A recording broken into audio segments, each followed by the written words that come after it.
I was wondering, if you could keep on, because the force, it's got a lot of power, and it makes me feel like it makes me feel like.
There must be lights burning brighter somewhere.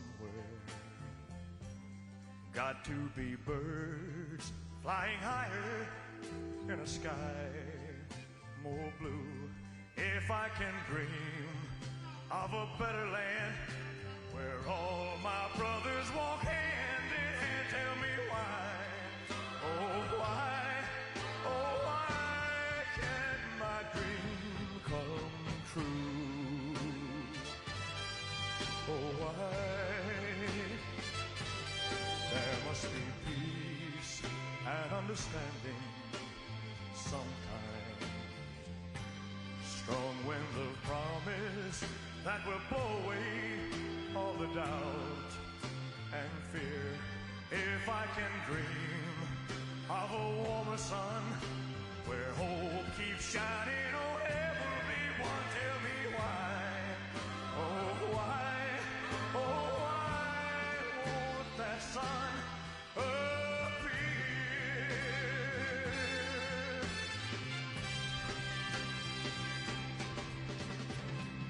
We're lost in a cloud with too much rain. We're trapped in a world that's troubled with pain. But as long as a man has the strength to dream, he can redeem his soul and fly.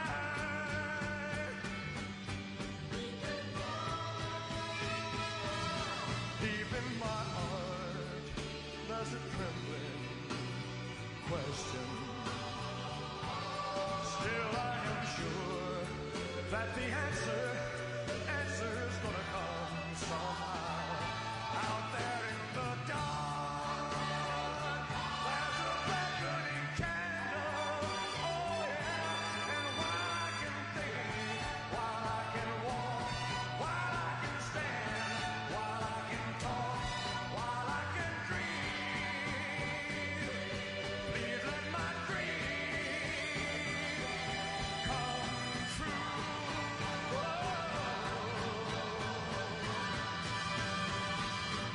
Right now, oh, let it come true right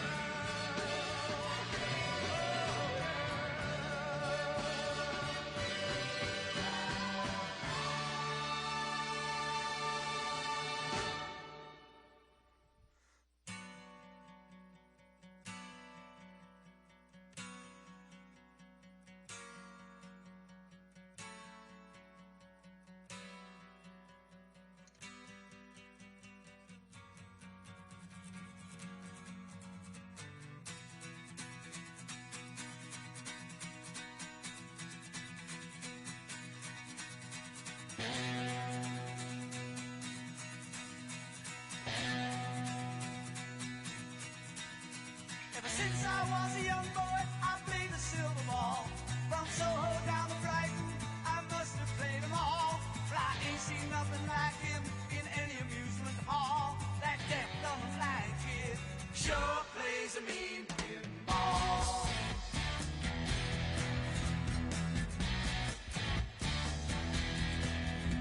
He stands like a statue, becomes part of the machine. Feeling all the bumpers, always playing clean. Plays by intuition, the digit counters fall. That deaf, dumb, and blind kid sure plays a mean pinball.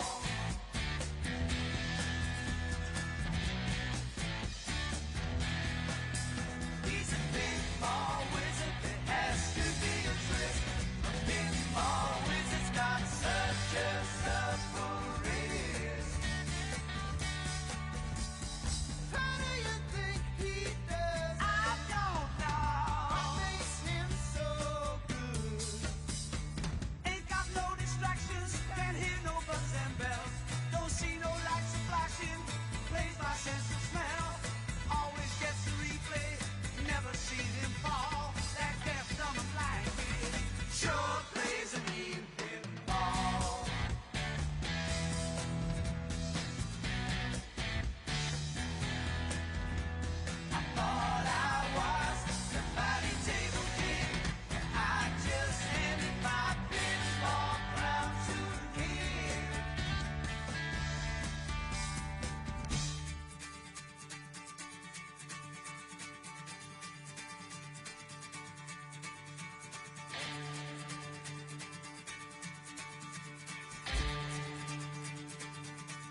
a secret chord that David played and it pleased the Lord. But you don't really care for music, do you?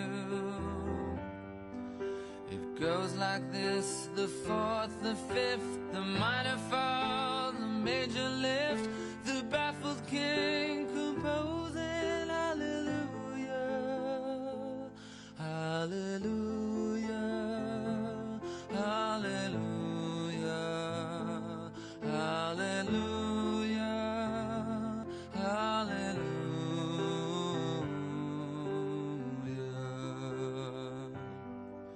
Your faith was strong, but you needed proof.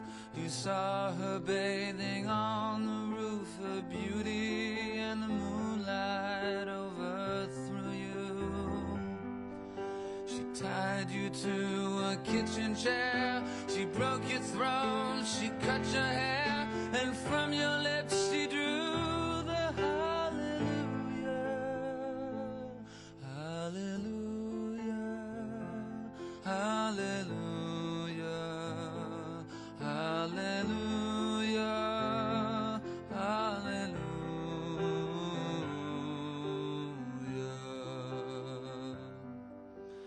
Maybe I have been here before, I know this room, I've walked this floor. I used to live alone before I knew you. I've seen your flag on the marble arch. Love is not a victory march, it's a cold and it's a broken hallelujah, hallelujah, hallelujah, hallelujah, hallelujah.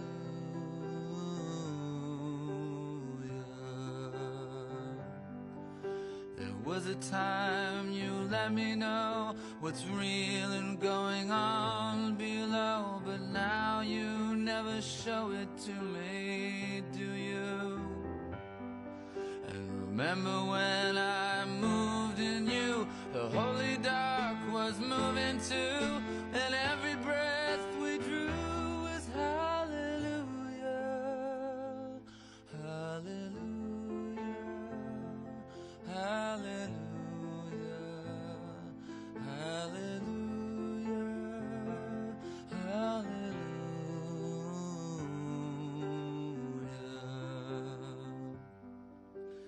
Maybe there's a God above, and all I ever learned from love was how to shoot at someone who outdrew you. And it's not a cry you can hear at night, it's not somebody who's seen the light, it's a cold and it's a broken hallelujah, hallelujah, hallelujah, hallelujah, hallelujah, hallelujah,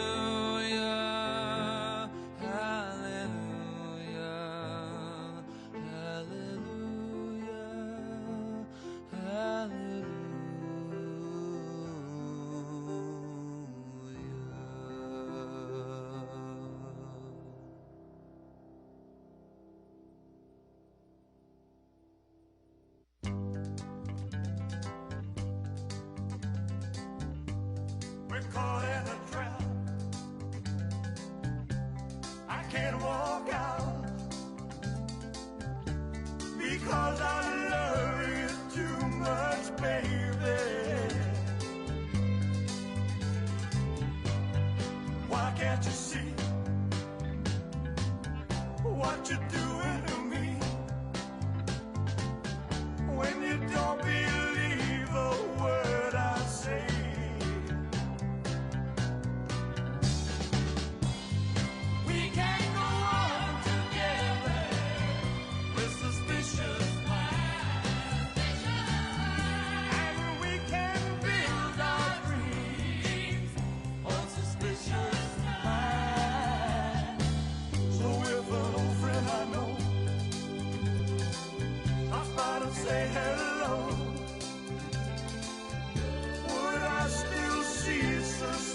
suspicion in your eyes. Here we go again, asking where I've been. You can't see the tears are real, I'm crying. We can't go on together with suspicious minds, and we can build our dreams on suspicious minds. Oh, let our love survive, or dry the tears from your eyes. Let's don't let a good thing die. But honey, you know I've never lied to you.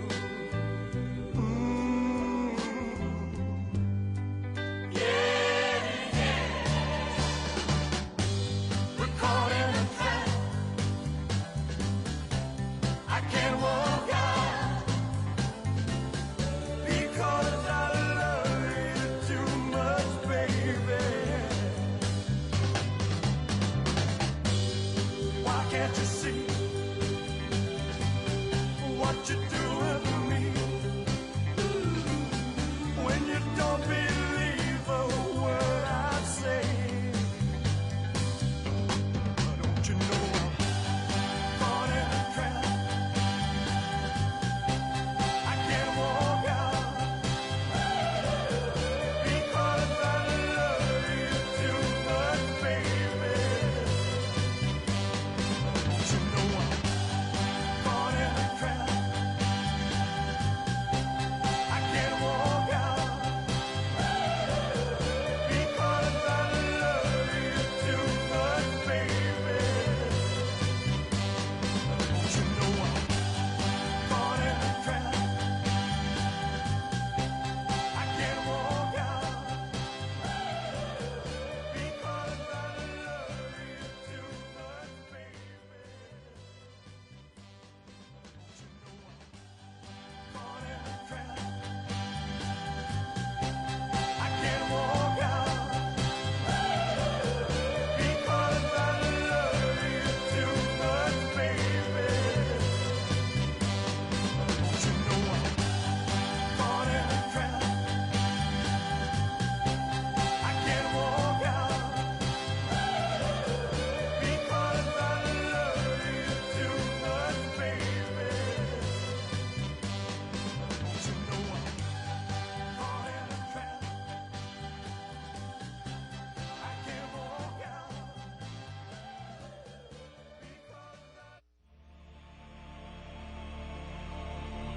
I am a real American, fight for the rights of every man.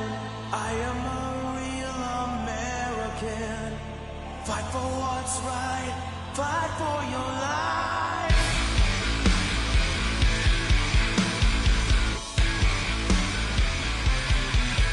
When it comes crashing down and it hurts inside, you gotta take a stand, it don't hurt to hide. If you hurt my friends, then you hurt my pride. I gotta be a man, I can't let it slide. I am a real American, fight for the rights of every man. I am a real American, fight for what's right, fight for your life.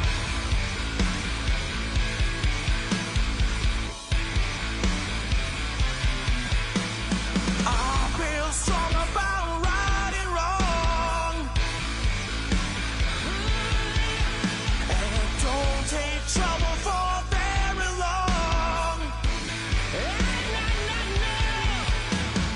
I've got something deep inside of me. Courage is the thing that makes us free. I am a real American, fight for the rights of every man. I am a real American, fight for what's right,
This is a man's world,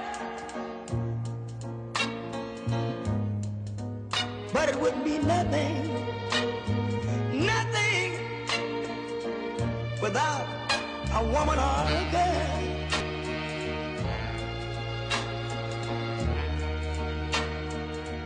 You see, man made the cars to take us over the road. Man made the train to carry the heavy load. Man made the electrolyte to take us out of the dark. Man made the boat for the water, like Noah made the ark. This is a man's world, but it wouldn't be nothing, nothing without a woman or a girl.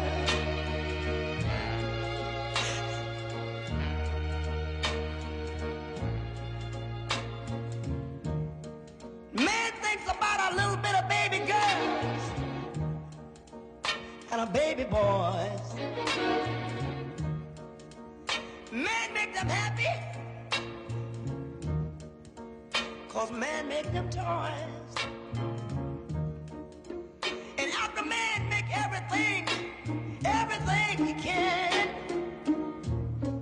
do you know that man makes money to buy from other men? This is a man's world, but it wouldn't be nothing, nothing, not one little thing without a woman or a girl.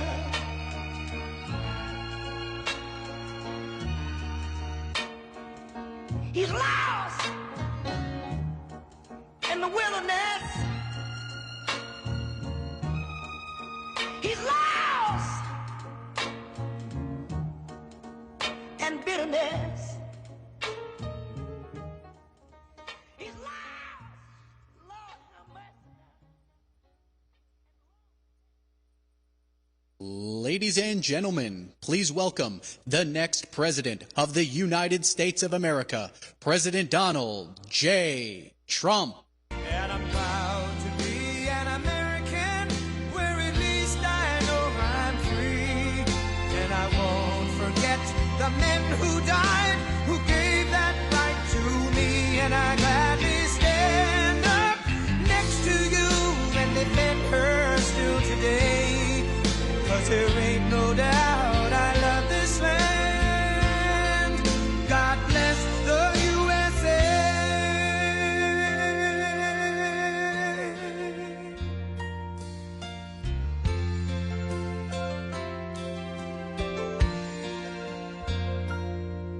From the lakes of Minnesota to the hills of Tennessee, across the plains of Texas, from sea to shining sea, from Detroit down to Houston and New York to LA, where there's pride in every American heart, and it's time we stand and say that I'm proud to be an American, where at least I know I'm free. And I won't forget the men who died, who gave that right to me. And I gladly stand up next to you and defend her still today. 'Cause there ain't no doubt I love this land. God bless the USA.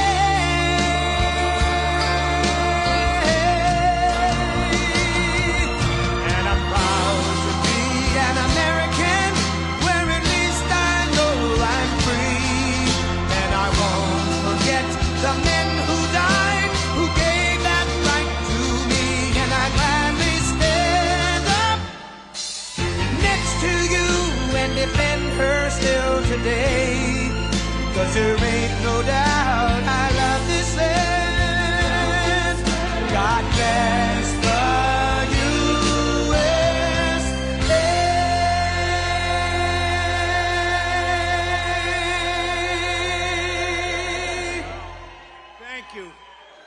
Thank you very much. This is great. We're in this room where we wanted to keep it small, and outside we have thousands and thousands of people. Have you seen what's going on out there? But I'm thrilled to be back with the workers, UAW members, and proud patriots of the great state of Michigan. Great state, great people. Here in Michigan and across the country tonight, there are countless thousands of auto workers and skilled tradesmen worried about the future and what the future holds for themselves and for their incredible families. I want to begin this evening by saluting these truly great Americans who do not get the credit they deserve. You don't get the credit they deserve. And now they want to go all electric and put you all out of business. You know that, right? To the welders, assembly line workers, machine operators, forklift drivers, pipe fitters, tool and die makers, mechanics, electricians, technicians, and journeymen, we love being with you, and we love being with you right in your environment. You built this country, you love this country, and you are the ones that make our country run. You know that, right? Before I stepped into the political arena 7 years ago, I spent my whole life working alongside of Americans just like you. Spent a lot of time with you. You just don't know that, but I spent a lot of time with you and people just like you. Now, I put everything on the line to fight for you.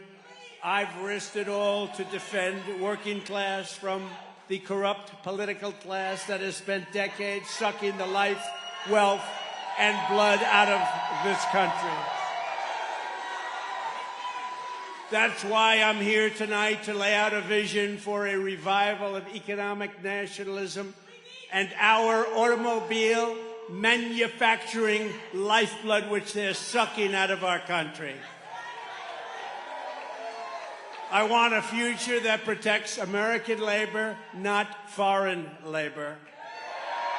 A future that puts American dreams over foreign profits, and a future that raises American wages, that strengthens American industry, that builds national pride, and that defends this country's dignity, not squanders it all to build up foreign countries that hate us. And you know where they are? They're located all over the world, but they're mostly on the other side of the world. We don't want that. Under crooked Joe Biden, you have none of this. You have none of the things we want. Instead of economic nationalism, you have ultra-left-wing globalism. They hate our country. And the workers of America are getting, to put it very nicely, screwed. You're getting screwed. Yesterday, Joe Biden came to Michigan to pose for photos at the picket line.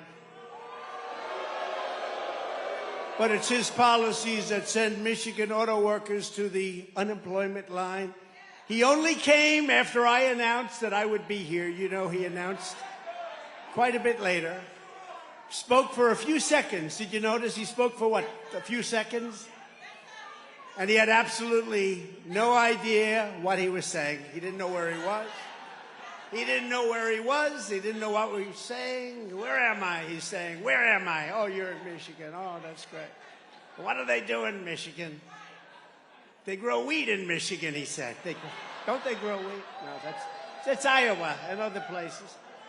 Biden's cruel and ridiculous electrical. Think of this. He wants electric vehicle mandates that will spell the death of the U.S. auto industry. You know, it doesn't matter. I watch it. You're negotiating a contract. You're all on picket lines and everything. But it doesn't make a damn bit of difference what you get, because in 2 years, you're all going to be out of business. You're not getting anything. What they're doing to the auto industry in Michigan and throughout the country is absolutely horrible and ridiculous. Hundreds of thousands of American jobs, your jobs, will be gone forever because crooked Joe Biden is selling out. But I don't think it's him. I don't think he actually knows what the hell he's doing. He doesn't. She says he doesn't know. He doesn't know. It's not his fault. Let's not blame him. But he's surrounded with radical left Marxists and crazy people, fascists, bad people. He's selling you out to China. He's selling you out to the environmental extremists on the radical left. People have no idea how bad this is going to be also for the environment. You know, those batteries, when they get rid of them, and lots of bad things happen, and when they're digging it out of the ground to make those batteries, it's going to be very bad for the environment. You can be loyal to American labor, or you can be loyal to the environmental lunatics, but you can't really be loyal to both. It's one or the other, and they understand that. The Democrat Party has no idea what they're doing right now. They have no idea what to do. Crooked Joe is siding with the left-wing crazies who will destroy automobile manufacturing and will destroy our country itself. They're destroying our country. You look at that at the border. We had the safest border in history. Now you look at what's happening. It's just a horror show. I side with the auto workers of America and with those who want to make America great again, and I always will.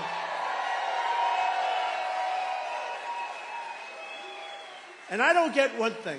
I don't get why Ford and GM, why these car makers aren't fighting to make cars that are going to sell, to make cars that are going to be able to go on long distances. They immediately give up. I see it with the oil companies, too. They're promoting windmills, which don't work, by the way, but they don't work. They want windmills all over the place. It's like they're told what to do, and that's what they go against their industry. They're either stupid or they're gutless. But why do they concede so fast? This plant, we just walked through this plant, and the electric vehicles are going to put them out of business. They don't need any of this. The things that you make in Michigan, they don't need any of it. Why is it that these big, powerful car companies with guys that are making $35 million a year immediately quit? They say, you want electric vehicles, we'll give it to you, when the damn things don't go far enough and they're too expensive. And I'm not in that business, but I know a lot about it. They don't go far enough, and they're too expensive. A vote for Crooked Joe means the future of the auto industry will be made in China. That's what it's going to be. That's where they're made. My pledge to every automaker is this. A vote for President Trump means the future of the automobile will be made in America, where it should be. Made in America.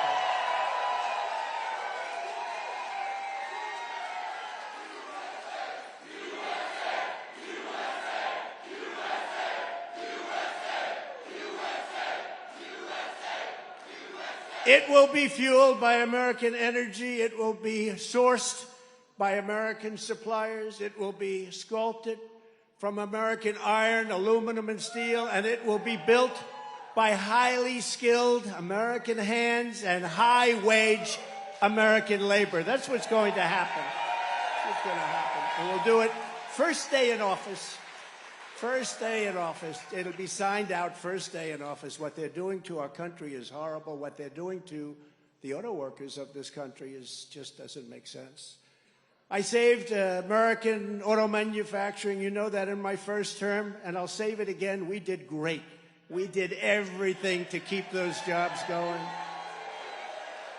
We'll save it again in our second term. Unfortunately, that's what we had to do because things happened during the election that you know about. Happened right here in this state also.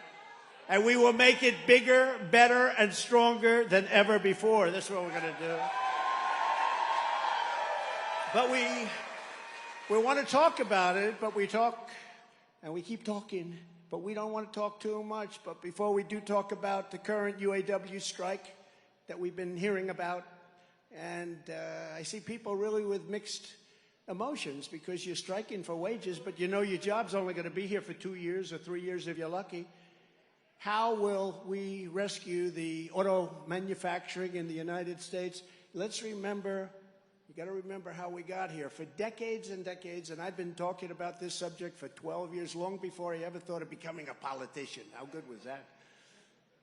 That's a lot of fun. I could have had the easiest, nicest life, L. I would have had the nicest, softest life instead I have to beat these lunatics up all day long. Every day. Every day, lunatics. I never heard of the word indictment. Now I get indicted like every 3 days. He spoke badly about the election. He must be indicted. He said something bad about Joe Biden. Joe Biden is the most corrupt president and most incompetent president we've ever had. Oh, no. No, I shouldn't have said that. I'm going to get indicted again for saying that. For decades, you've watched rotten and crooked politicians like Biden treat American jobs as disposable and American workers as expendable. They sat back and got rich by taking bribes to let other countries rape and pillage our jobs and our wealth. That's what happened. Joe Biden claims to be the most pro-union president in history. Nonsense. Think of it. His entire career, just think of it. His entire career has been an act of economic treason and union destruction. He's destroyed unions, shipping millions of American jobs overseas while personally taking money from foreign nations hand over fist. Look at the money he got from China. Look at what's coming out, China.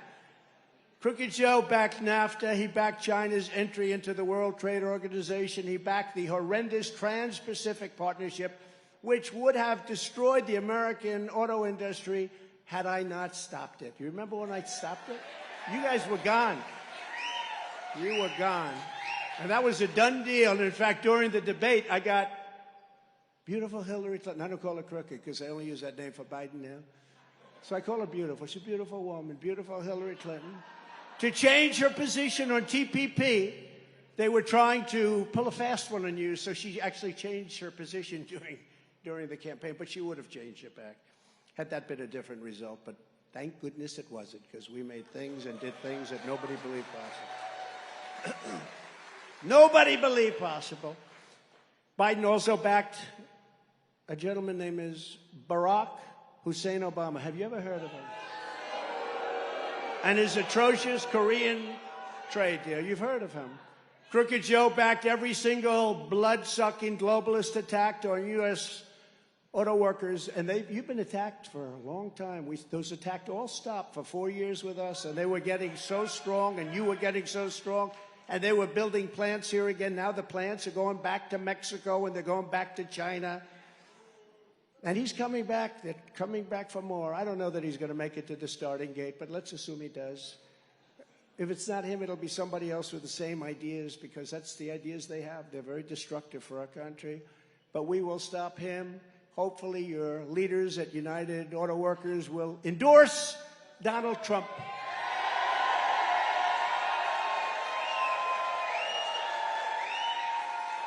Because, you know, standard history for years and decades and years and years, they always endorse a Democrat. It's almost like an automatic reflex, and there's no reason for it, but it's a habit. It's a bad habit. Hasn't worked because, look, you've lost 38% of your industry over the period of 25 years. Much of it's gone to Mexico. We don't talk about Mexico. Much of it's gone to Mexico. They make plants in Mexico. A friend of mine, a great supporter, but a great gentleman who builds plants. That's what he builds, auto plants. He said to me the other day, you got to see the plants we're building in Mexico. I said, well, how do they compare to the U.S.? He said, not even a contest. And I said, isn't that a shame? You remember what I did? I said, you don't give us protection at our border. I'm going to charge you a tariff of 25%. We want 28,000 soldiers on our border, and we had the safest border in the history of our country. Now we have the worst border in the history of the world, by the way. After NAFTA, the United States lost nearly 4 million manufacturing jobs and almost 1 in 3 auto jobs. Joe Biden voted on that. He gave you that. Nearly 250,000 jobs were destroyed here in Michigan alone, including 40% of all auto jobs. Think of that. In fact, I had to check this number because it's inconceivable. You would think factories. 60,000 factories closed and went overseas. Can you imagine? 60,000? No, who would think that? When I first saw that number, I said, oh, somebody made a typographical error. Maybe it was 600 factories. Could have been 6,000, but that sounded too high. 60,000. And the good news is, if the number was wrong, the fake news will be checking it out. So I have to say, I have to give you the right numbers. Otherwise, the fake news is out there. Crooked Joe and his payday with the Biden family, they raked in millions and millions of dollars. You see what's going on. The news doesn't really report it. Very little news reports it. But it was the men and women who got, every single day, they got up and came back home with grease on their hands, and they were the ones that paid the price. They paid a big, big price. The only time Joe Biden has ever gotten his hands dirty is when he's taking cash from foreign countries, which is quite often, actually. It's quite often. Based on what we're seeing, it's much more often than anyone would have thought. But can you imagine an unannounced raid on his many homes? He would have made Senator Menendez look like a baby, just like a baby. Can you imagine? You know, they gave him 3 weeks' notice. You know, they said, we're going to raid your home over documents. They gave him 3 weeks. Would 3 weeks be enough? So I can imagine. I'd like to see what he cleaned out of there. Joe Biden only cares about enriching his own family. I care about enriching your family. That's why I did this. That's why I did it. I'm working for you, not for me. That is for sure, and I always will. I will always have your back. I promise you that. I will always have your back. When I came into office, the auto industry was on its knees, gasping its last breaths after 8 long years of Obama and Biden. But you finally got a president who stood up to the... You got to understand, I stood up to people that hate you. They hate you. Or they maybe hate our country. But I stood up for you. I stood up for the auto workers and stood up for the great state of Michigan like nobody's ever stood up before.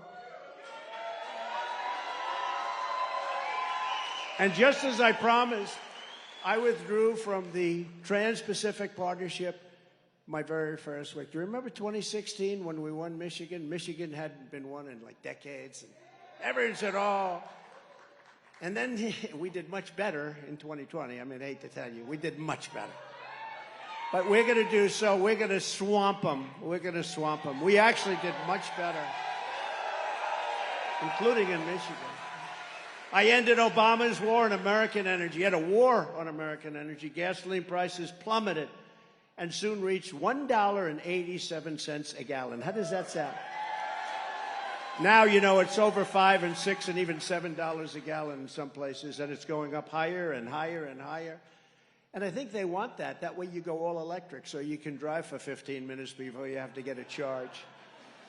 The economy boomed. The household incomes rose by more than $6,000 a year, which was a record. $6,000 a year during my term. A year.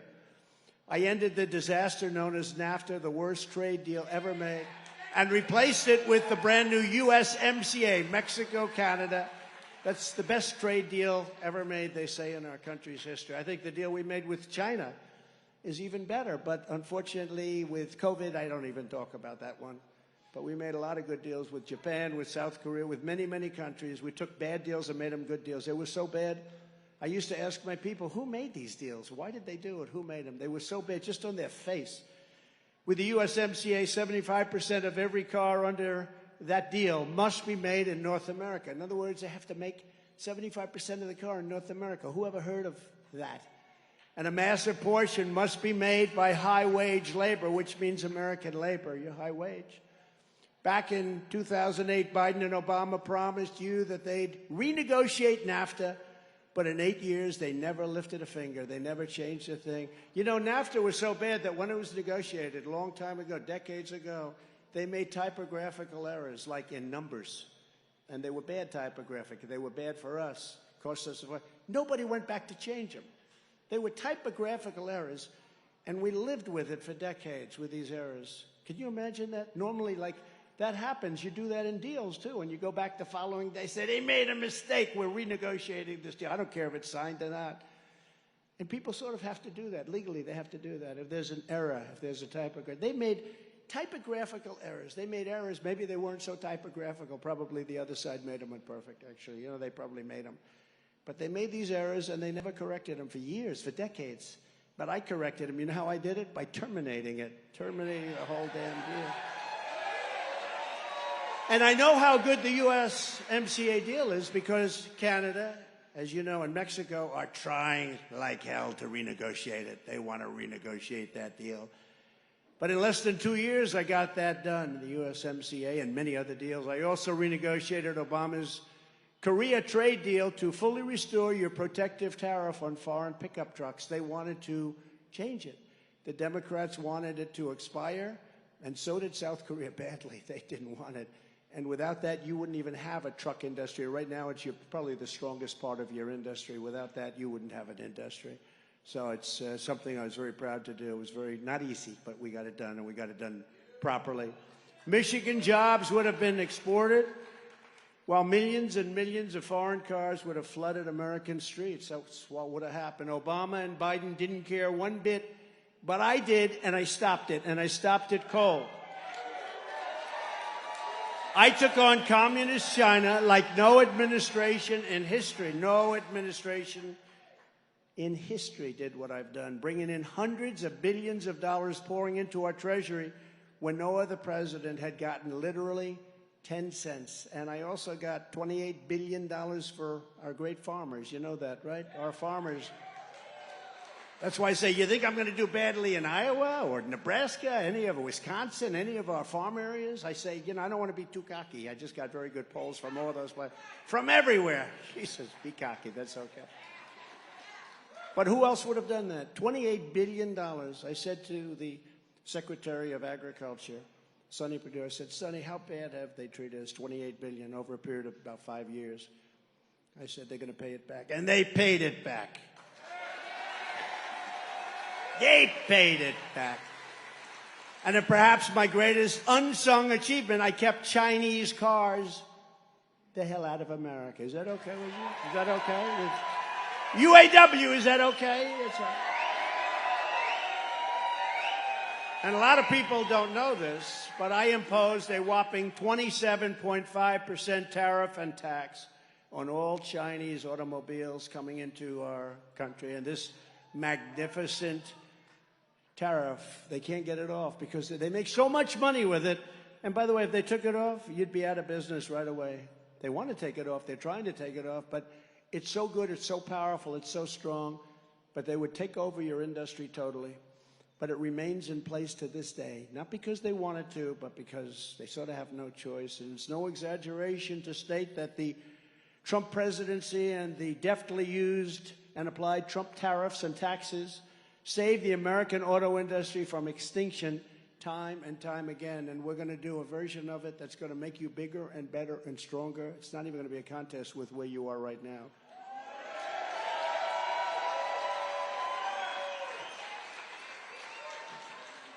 But crooked Joe Biden is back like a wretched old vulture trying to finish off his prey. Can you believe it? I don't know. I just don't know. I see some of these things that are happening. I say, I wonder if he has any idea that this stuff is happening. Biden's job-killing EV mandate has dictated that nearly 70% of all cars sold in the United States must be fully electric less than 10 years from now. Do you believe that? These are built specifically for people that want to take very short trips, okay?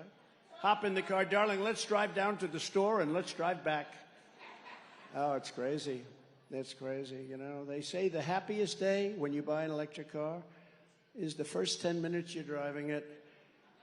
And then after that, panic sets in because you're worried, where the hell am I going to get a charge to keep this thing going? No. Panic. They get panicked. Despite colossal government subsidies, Ford alone is projecting to lose an astonishing $4.5 billion on electric vehicles. Why are they agreeing to this? That's what I don't understand. Why are they agreeing to it? Why does Ford and GM, why are they all agreeing to this? The cars aren't selling. They got them all over the place. You can buy them for peanuts. Why are they not fighting and saying it doesn't work? How about the trucks? The trucks go for like 1/5 of you take a Powerbilt or one of the good brands, they go for just a small amount of time compared to a diesel-fired truck. Diesel-fired. You're not even allowed to say the word diesel-fired. Oh, that's bad for the environment. No, bad for the environment is having trucks all over the place that don't go.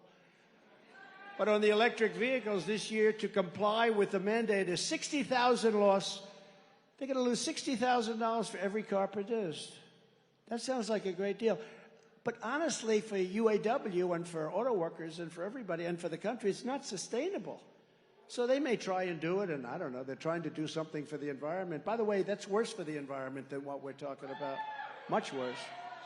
But think of it. They're going to lose $60,000 a car. So when are they going to come to you and say, listen, we can't do this anymore? They're going to come to your head man, Sean. I've been watching him on television. He's a good man. I think he's a good man. But he's got Actually, he's got to endorse Trump. This, you know, the one thing I say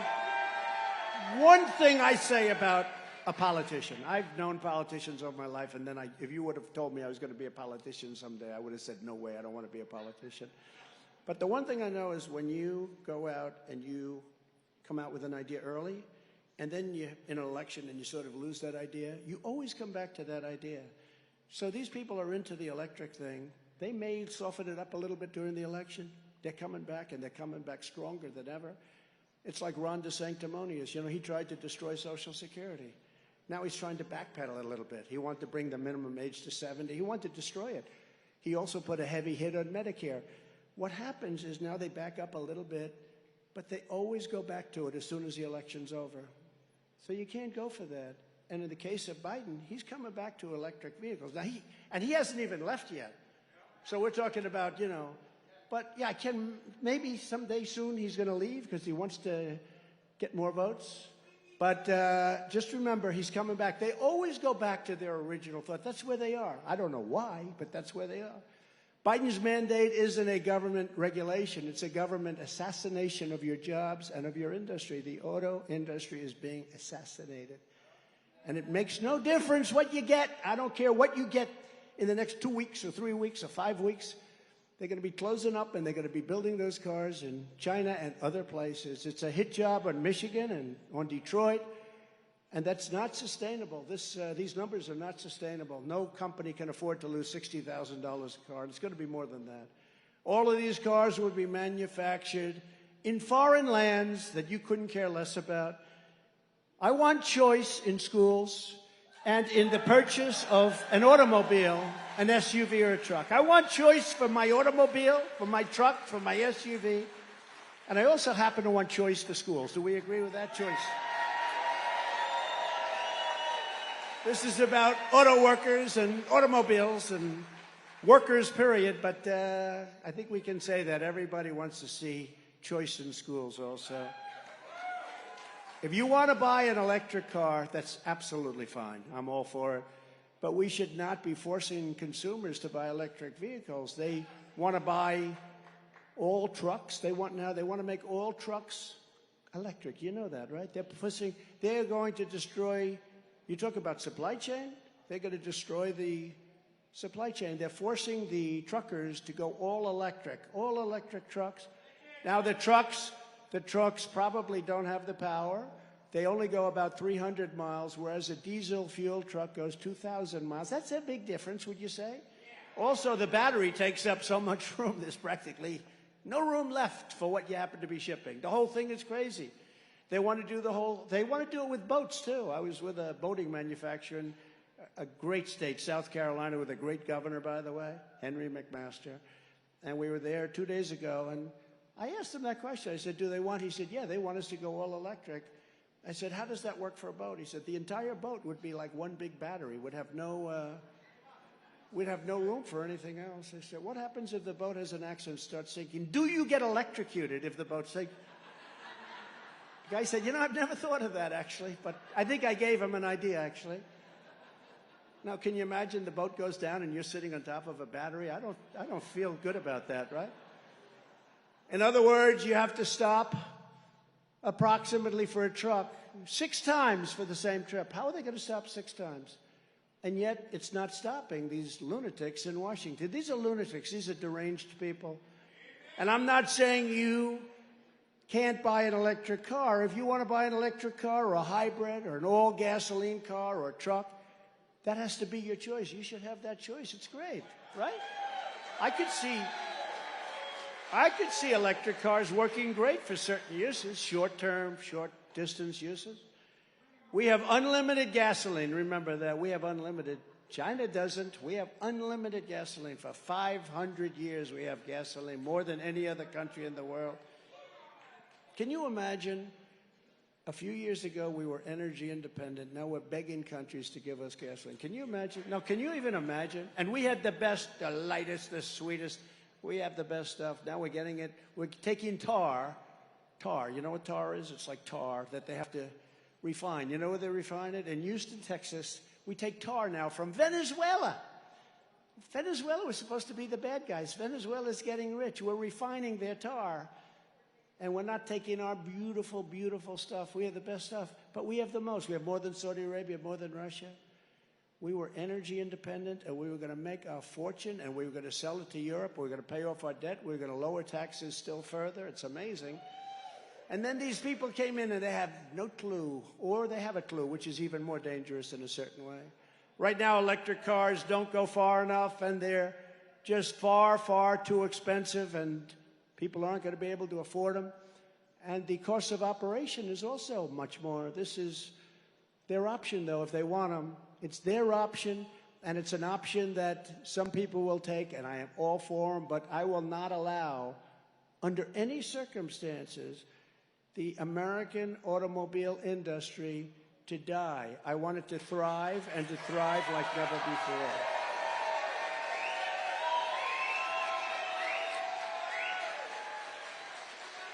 So we're here today at Drake Enterprises, a family-owned, beautiful place. They gave me a tour.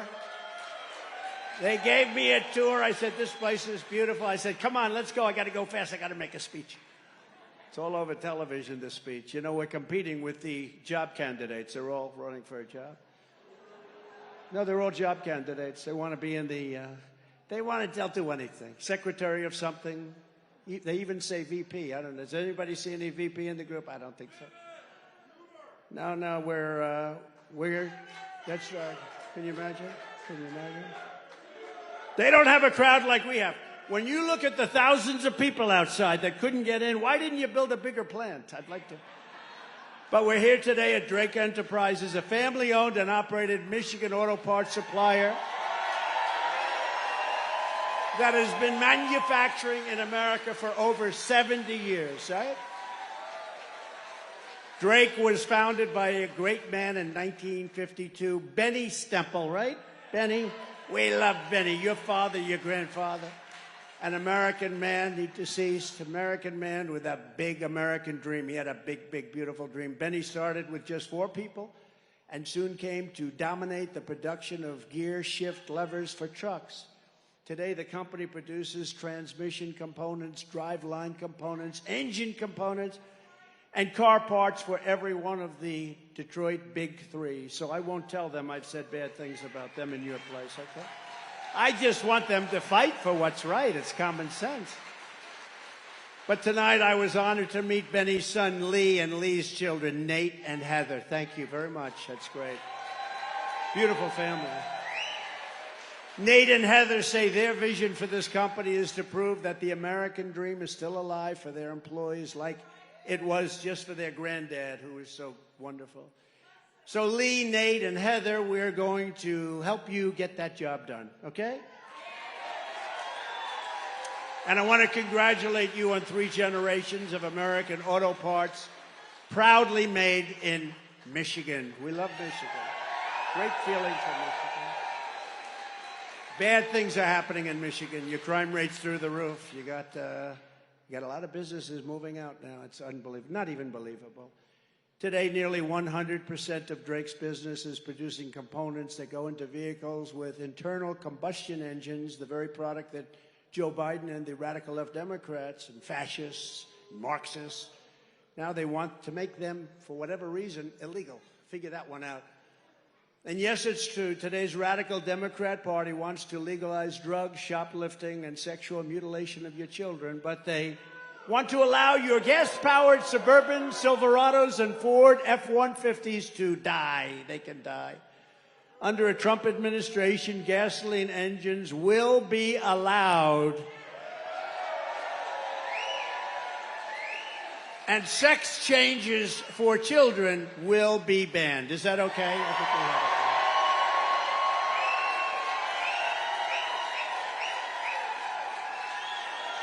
Can you believe it? Mutilization.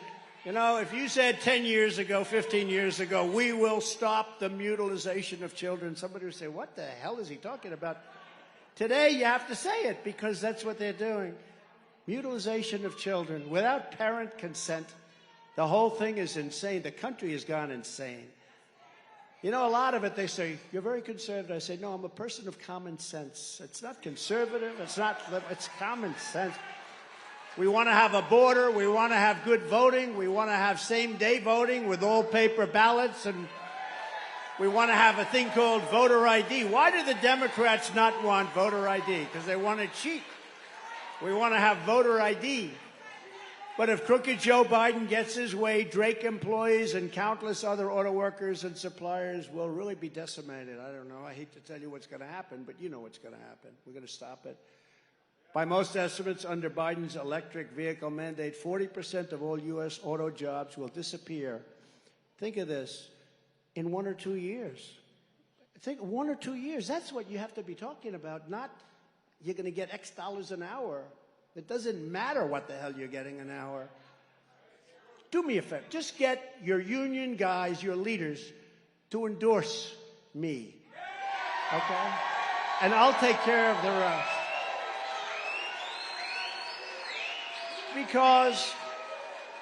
Because in looking over the statistics now, they're saying, but the real number will be 100%. Because under Biden's mandate, the entire car industry will be packed up and shipped to China, which controls over 80% of the supply chain for electric vehicle batteries. They control the whole thing. So they think close to 100% of the business will be gone. Every time Joe Biden and the UAW's political leadership talk about a fair transition to all electric cars, American labor will be under siege. It's not going to work for you. It can't work. And I learned a lot today with this great family. I tell you, they said, you know, it just won't work. They don't need anything that you have right here in Michigan, and they have beautiful product. There's no such thing as a fair transition to the end of your way of life. You're going to lose your beautiful way of life. For auto workers, Biden's forced transition is a transition to hell. It's a transition to hell. It's a transition to unemployment and to inflation without end. The inflation that you have now, we didn't have inflation. We had the greatest economy in the history of our country. You know that because you went 4 years like you've never had in your history, in the history of Michigan. To the striking workers, I support you in your goal of fair wages and greater stability, and I truly hope you get a fair deal for yourselves and your families. But if your union leaders will not demand that Crooked Joe repeal his electric vehicle mandate immediately, then it doesn't matter what hourly wage you get. It just doesn't make a damn bit of difference because in 2 to 3 years, you will not have one job in this state. And you've seen it happen before. You've seen what happened where massive percentages of your industry went to other countries like Mexico, like China, like South Korea, like Japan.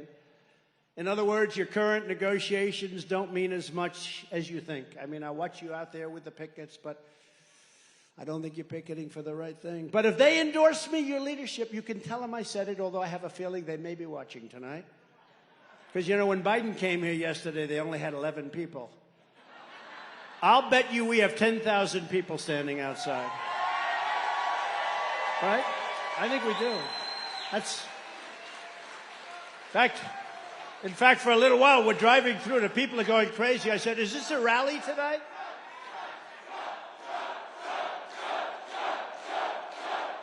Thank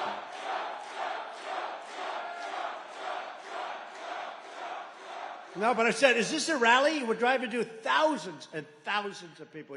We just put it online. Incredible. The great Dan Scavino put it online. Where's Dan Scavino? The great Dan Scavino. He gets everything. He sees what's going on. Thank you, Dan. Where is he? One of the greats of all time, most powerful men in politics. He controls the internet. The great Dan Scavino. Get over here for the cameras, Dan. Get over here.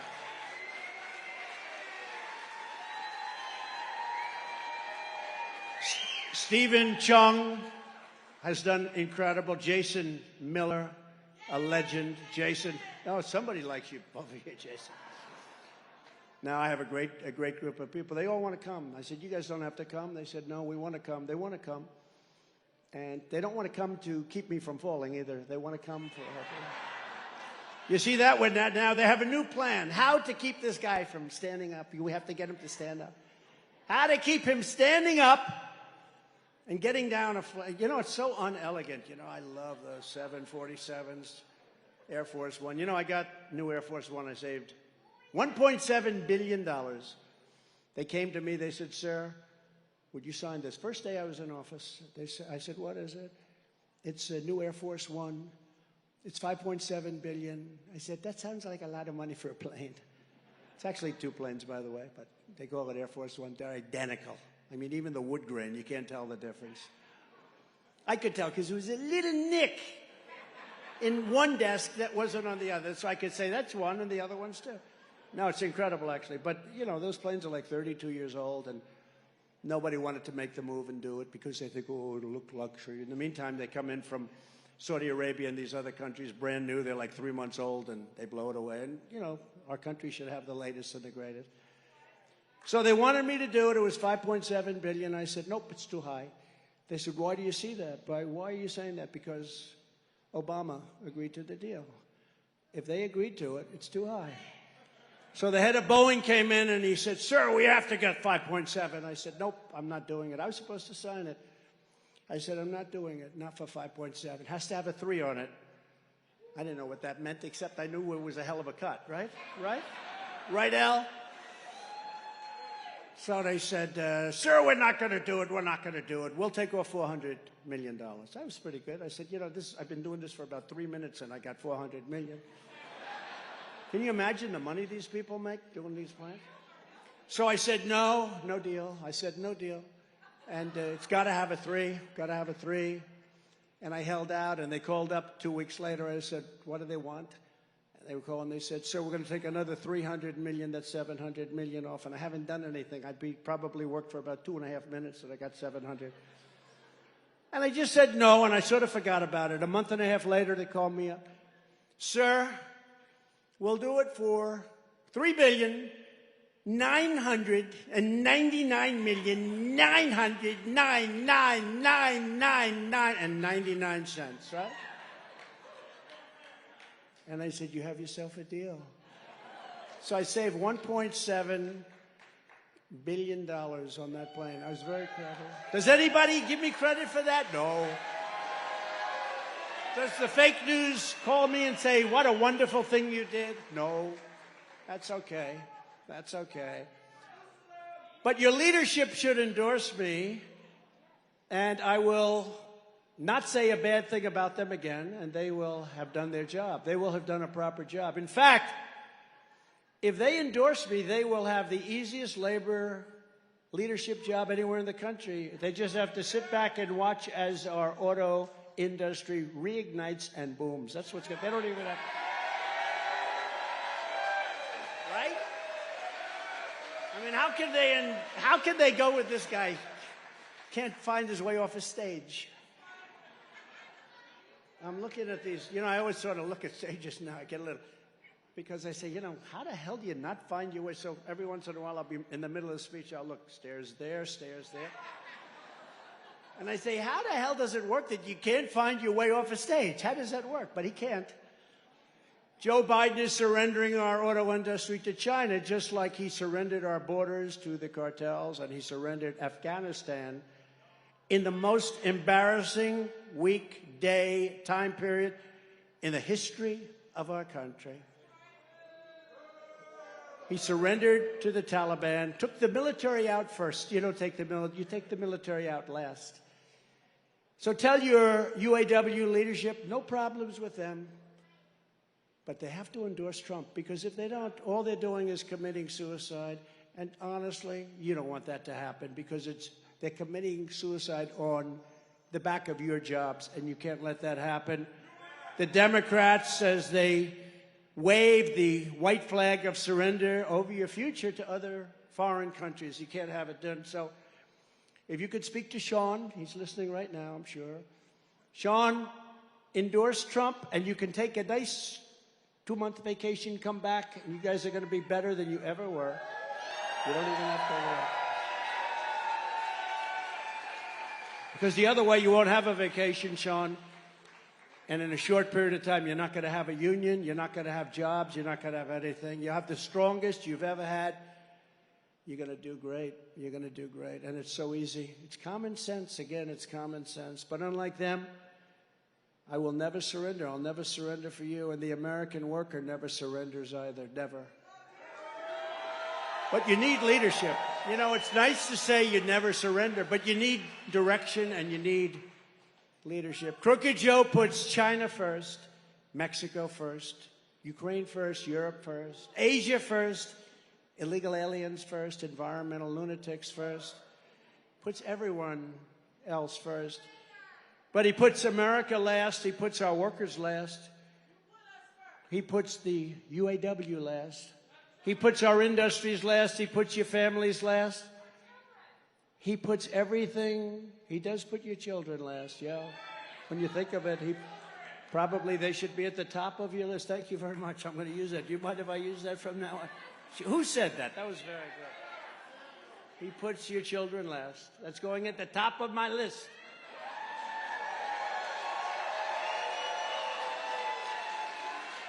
He puts everything that's good last. Mine is slightly different. I put America first every single time. So let me say to every UAW member and skilled workers all across our nation, Joe Biden, the Democrat Party, and their political cronies, cease to serve your interests a long time ago. They don't care about you. I mean, he came here yesterday. What did he have? 9 people, right? 9. We have 9,000 people outside. He had nine people. And that's because they didn't know we were coming. They didn't even know we were coming. They just found out. In reality, they don't represent you. They represent a deep state bureaucracy, a global financial class, and a political class that have taken control of this country for their own enrichment and self-purposes, stealing your wealth and stealing your labor while shipping off our best and brightest to die in expensive, exotic, foreign wars in countries that you've never even heard of. And just like you're fighting for your rights and your American dream, I'm fighting for my rights and fighting for my freedom against the coordinated, corrupt, very politicized forces of evil. I've never seen anything like it. It's weaponized justice. We have a weaponized justice system.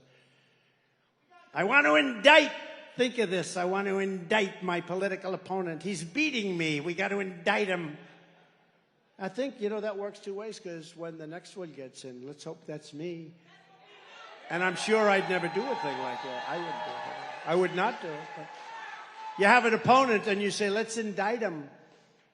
And because people know me so well, we know each other very well, my ratings and my approval numbers went up. I'm the only person that ever got indicted where my numbers went up. It's a weird... That's because you know me. I didn't take a salary. I worked my ass off. And we did a phenomenal job. We did a phenomenal job for this country.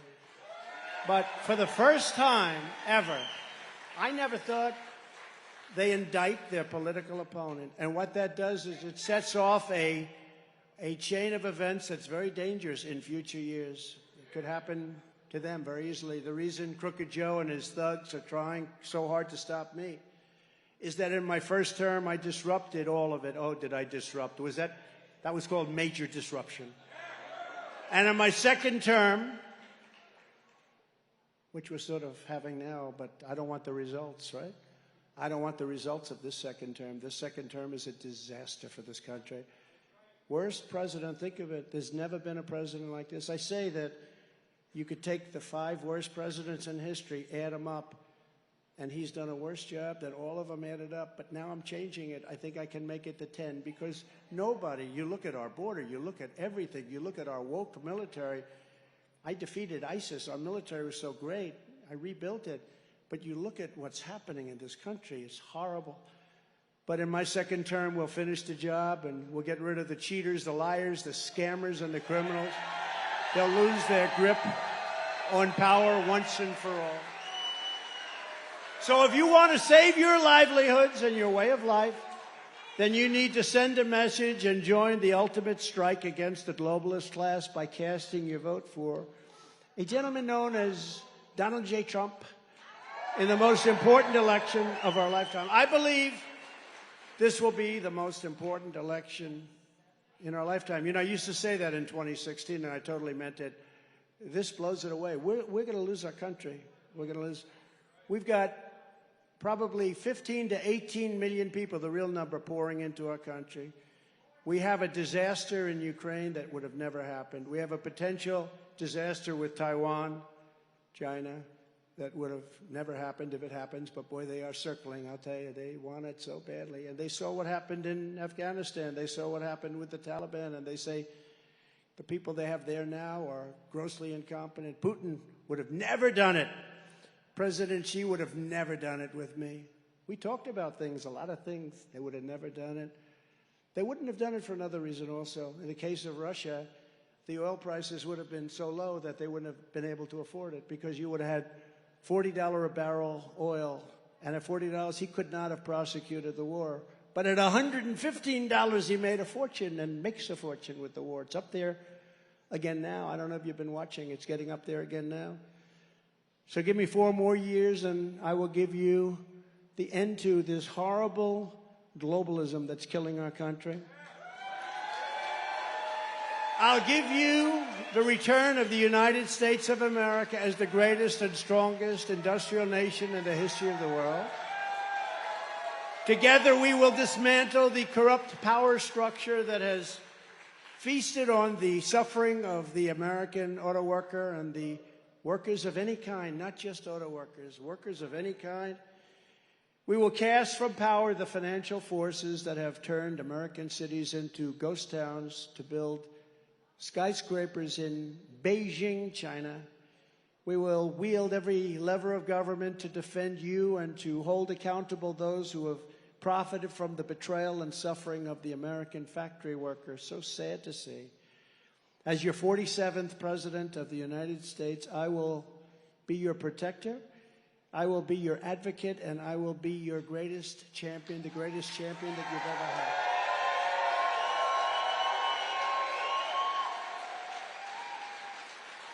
On day one, I will terminate Joe Biden's electric vehicle mandate, and I will cancel every job-killing regulation that is crushing American auto workers. I will unleash a thing called American energy, stop the ban on the internal combustion engine, and we will drill, baby, drill, and we will make zero environmental difference. It will have zero environmental difference, zero. In fact, if anything, it's probably cleaner than what they're doing. But it'll save your family a yearly fortune and give you a much better way of life. You're losing your way of life. I will then go to every foreign country where we're paying billions and billions of dollars for their military defense, as I was doing before, and tell them that if they do not massively increase their purchases of Ford, Chevys, GMs, and Jeeps, our troops are packing up and we're coming home. You got to buy our products. You got to buy our products. And that's going to be the least of it. And if we can afford to send hundreds of billions of dollars to Ukraine, then we can afford to have an auto industry that pays our workers a good living wage and keeps our workers working. Having a vibrant car industry is far more important than almost anything we can do for a very important thing called national security. We need a rebirth of loyalty in this country. To that end, we will bring back a very beautiful word, protection, financial protection. You're going to be protected financially while we still have the power to do it. You know, there's a run on our currency. They want to take away our currency standards. If that happens, that's the worst thing to happen maybe in our country's history. It'll put us in a much different position. But take a look at what's happening. Countries are leaving our standard. In reality, protectionism never truly went out of fashion. Our corrupt politicians just stopped protecting American jobs and workers, and they started protecting the jobs and workers in China and Mexico, Germany, South Korea, Indonesia, Thailand, and Vietnam, many other countries too. Under the Trump presidency, patriotic protectionism will be the new American way. We want to be protected. That's what we have our government for. We want protection in many ways, and we're going to stop the crime in our cities, and we're going to stop the crime in our country. And we're not going to be nice about it. We're not going to be nice about it. That means protecting our workers, protecting our wages, protecting our jobs, protecting our industries, protecting our communities, and protecting our great, something you don't hear about very much anymore, a great American dream. We had an American dream. You don't hear about that with this guy. This guy walks up yesterday, looks like he's going to fall over standing in front of some people. Looks like he's going to fall over. This is not a leader. The whole world is laughing at us. They respected your leader. Whether you like your leader or not, they respected your leader. They said, we're not going to mess. We're not going to mess. Upon taking office, I will impose an across-the-board tariff on foreign-made goods. I will also pass the Trump Reciprocal Trade Act. That means that if China or any other country makes us pay a 100 or 200 or 300% tariff or tax, we will make them pay a reciprocal tariff of 100, 200, or 300%. What could be more fair? Right? What could be more fair? I will revoke China's most favored nation. Can you believe they have a most favored nation status? Because they say we are a developing nation. Well, we're a developing nation, too. When you look at our cities, we're developing. We're developing in the wrong way. They are doing the worst job. Democrat mayors, Democrat governors, and we will impose stiff penalties on China and other trade abusers. Foreign auto parts manufacturing will be among our first targets. We're going to bring it home from China and other foreign countries on a very grand scale. That's you, McGee. All right? That's you. And because we want all Americans to win and win big from these policies, we will insist that as tariffs on foreign countries go up, because they tariff us crazily, and then we have these stupid people, some congressmen, some senators that say, no, sir, we shouldn't tariff them, but they're tariffing us. Doesn't matter, sir, it's free trade. I say, is this guy okay? But when those foreign countries tariff us, taxes on American workers, which is really what it is, small businesses and middle-class families, we will be doing the same to them, and you will watch things happen that you won't even believe. For one thing, you're going to bring back jobs at levels. You know, China, they put a big tax on us when we sell a car, a truck, or anything. And they say to the American companies, we don't want your trucks from America. Come over and build a plant over here. So they're building plants all over China. How stupid is it? We should do the same thing. And we started doing the same thing, and we were doing the same thing. I gave you the largest tax cut in the history of our country, larger than the Reagan tax cut. And we'll do it again. We'll deliver tax cuts, the likes of which you've never seen before. You will do better, make more money, and have a more secure job than you've ever had before. Best of all, they will be fully paid for by outsourcers and foreign producers who will be paying trillions and trillions of dollars into our treasury for the privilege of doing business in the United States of America. Isn't that nice? Going to get rid of a big portion of our deficit, too. We're going to tariff and tax them, and you, the American worker, will be the primary beneficiary. And in conclusion, I don't need to tell anyone in this room what the globalists and trade abusers did to the people of Michigan. You've seen the lives wrecked. You've seen your family destroyed. In many cases, the families have been shattered and the communities battered, brutalized, destroyed economically and by crime. But my message to you tonight is that Michigan's abuse under Joe Biden will end, and I will take you to new heights never dreamed of before, never even dreamed of. The Wall Street predators, the Chinese cheaters, and the corrupt politicians have hurt you. I will make you better. Very simple. I will make you better. For years, foreign nations have looted and plundered your hopes, your dreams, and your heritage, and now they're going to pay for what they have stolen and what they have done to you, my friends. We're going to do it together. We're going to take their money. We're going to take their factories. We're going to rebuild the industrial bedrock of this country like it used to be many, many decades ago. By the time this battle is over, the rusted-out factories will not be here in Michigan. They'll be in Beijing, Shanghai, and other parts of the world. Taking it back. We're taking it back, and it won't be hard. The gleaming new buildings and roaring production lines will be built in Lansing and Flint and Sterling Heights and Grand Rapids and Pontiac, Dearborn, and Detroit. Ladies and gentlemen, I've been preparing my entire life for this battle. We did such a great job 4 years ago. We were unfairly interrupted. Let's be nice about it. We were very unfairly interrupted, but in many ways this is better because we've seen what a bad job they have shown us, what a horrible job they do. And we'll be able to do things that nobody would have thought possible. And people won't be complaining even a little bit. Because between crime and all of the jobs that have been stolen from us and all of the factories that have been closing, all of the bad things that have been happening with Afghanistan and with Ukraine and with everything, people will say, wow, we want these changes to be made. We want these changes to be made very, very quickly. Just 3 years ago, we had a great economy and the strongest borders in our country's history. We had the best, strongest in our history. We were energy independent, soon to be dominant. We had no inflation. We had a rebuilt I rebuilt the entire military, United States military. We gave $80 billion. Think of it, brand new tanks and planes and goggles and 700,000 guns and rifles, 70,000. You make cars? Who has a used car lot with 70,000? And these are nobody.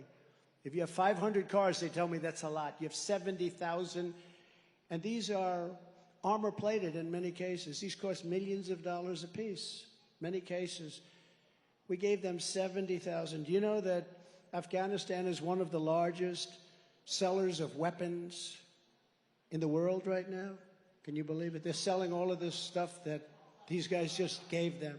How stupid are we? How stupid are we to allow that? We were getting out. I was the one that got it down. We were going to keep Bagram, the air base, because it's right next to where China, forget about Afghanistan, where China makes their missiles, nuclear missiles. It's 1 hour away. We were going to keep that.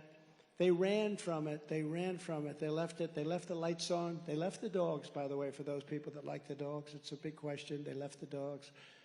But we were going to keep that. We were going to do a job, and we were going to be out. We were getting out with real dignity and strength.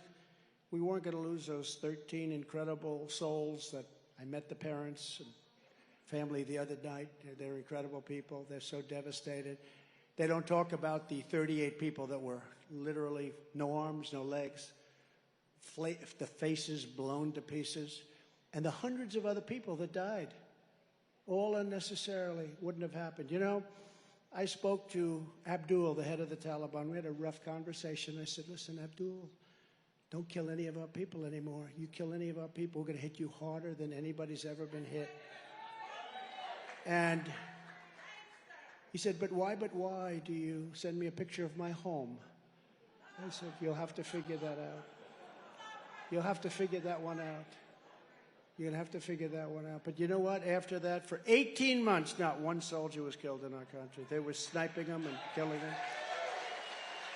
And he's still there. He's in charge. Can you imagine the feeling when they said, Abdul, the Americans have left. The soldiers are gone. He said, no, they would never do that.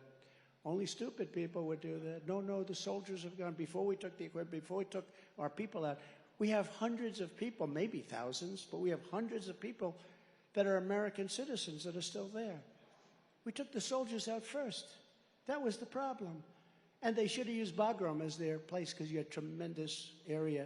It wouldn't have been that disaster that you witnessed with the planes going up. Remember when Biden said, we'll never have a Vietnam with the helicopters going up? Well, this was worse. This was a plane going up with people hanging all over the plane and falling from 3,000 feet in the sky. That's 3 times the height of the Empire State Building, by the way. Russia was not going into Ukraine. China was not going into Taiwan. We had our enemies in full retreat. They respected us all over the world. We were respected. Now we're laughed at as a country. And now we're coming back to do it all over again. And I promise you this, with me as your president, our opponents will lose and our American workers will be the biggest winner of them all. So with your help and with your vote, we will expel the globalists from our government. We will evict crooked Joe Biden from the White House. We will put America and our workers first. We're going to put them first. And we will do something that's very, very special that I've been saying for a long time, and we had it going at a level that nobody ever thought possible. We will make America great again. So thank you. God bless you, Michigan, and God bless you, auto workers, and God bless America. God bless everybody in this room. Thank you all very much. So nice. Thank you. Thank you. Thank you very much.